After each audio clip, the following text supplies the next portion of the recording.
The American principle that no one is above the law was reaffirmed.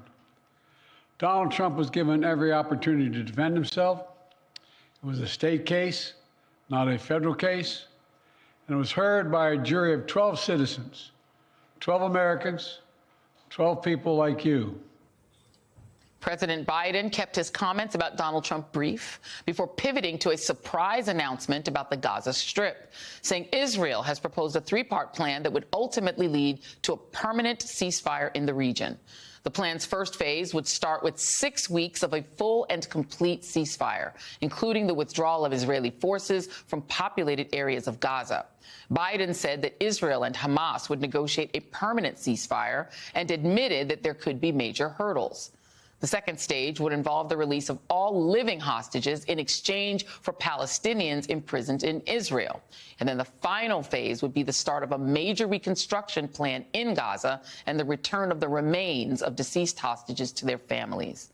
Biden also said this plan has been relayed to Hamas via Qatar and declared that Hamas was no longer capable of carrying out a major attack of the October 7th style on Israel. Hamas has since responded to the speech, saying in a statement that they view the proposal, quote, positively. Joining me now is Democratic strategist and MSNBC legal analyst Basil Smikle Jr. and Eugene Robinson, columnist for The Washington Post and MSNBC political analyst. Let me just keep it real and tell you what the reaction that I think a lot of people had when they saw Biden take to the podium and the entire speech was not throwing major shade about Donald Trump being a convicted felon. This is Matthew Iglesias summarizing it. I always say when your opponent is convicted of felonies, you need to do everything possible to shift the national conversation back to your absolute worst issue, something that divides your supporters and where anything you say will make people mad. That was the response, Basil, and I think that was what the fear. And I think that, you know, in talking to a few people afterwards that have said they've been speaking to folks in the administration that they feel like he wouldn't have done it if this wasn't really, really real. But what are the risks of veering off of what Donald Trump is going through just politically for his campaign? Well, listen, what we saw with Joe Biden talking about Israel is something that presidents do generally very, very well, which is talk about foreign policy. A lot of people don't vote on it these days, but it's one of the most presidential things that a president can do is talk about, you know, this country's leadership in the world. Yeah, but this year people might vote on it and against Biden. But you know what's interesting, I say as this country gets more diverse, that people are paying more attention to what's happening abroad, and it does affect local politics. But in this very specific instance, given what we've seen with Donald Trump, what Joe Biden is essentially doing is saying, look, do you want leadership here and then throughout the world, or do you want another 4 years of chaos and convictions? Let's get with good governance. Well, here's the problem, Eugene. A lot of his base, whenever he speaks about Gaza, it just makes people who are lightly in his favor angry. So there's a huge burden on him now that this better be real, that Bibi Netanyahu better not backstab him, that it better hold up, because look, if Biden were to be a part of securing an actual deal that ended this hell in Gaza, it would help him politically, but it's got to be real. How much do you believe it's real? Well, I have met Bibi Netanyahu. I have actually, known him for some time, and so can he be trusted? Can you know whether this is real or not? I don't think you can. I mean, it could be that that Netanyahu feels threatened and cornered by the demands of his coalition partner Benny Gantz, who has threatened to pull out, who wants to call new elections. New elections are very bad for Netanyahu. Yes. He may go to jail. So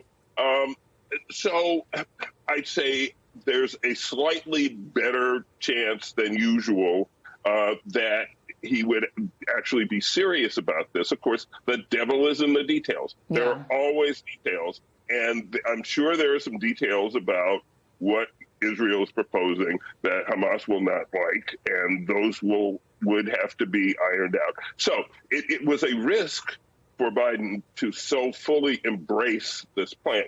But I do think that the strategy of not going all in on convicted felon Donald Trump was probably right. I mean, the old saying, when your opponent is self-destructing, don't interrupt him. Yeah. And but he interrupted him, Gigi. So, he kind of interrupted him.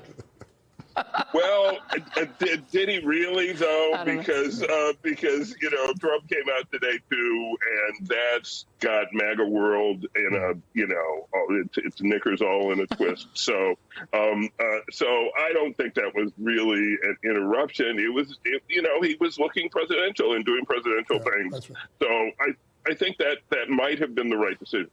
All right. Okay. I will go ahead and stand reviews. You both agree that I was wrong on this one. But let us talk about the strategy as regards the former president.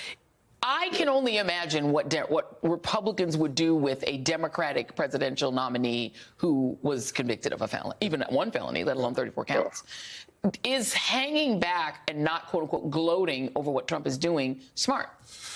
You don't want to gloat. You don't want to gloat, but what you want to do is step into the moment. And what I mean by that is, yes, we've heard this sort of cacophony of Republican leaders in their talking points and sound bites trying to defend Donald Trump. It's pathetic. It is pathetic. But what I'm also focused on are all of those vulnerable Republicans in those purple districts who have to find a way to not only figure out how to defend the convicted felon, but defend a convicted felon who pushed for the rolling back of Roe versus Wade.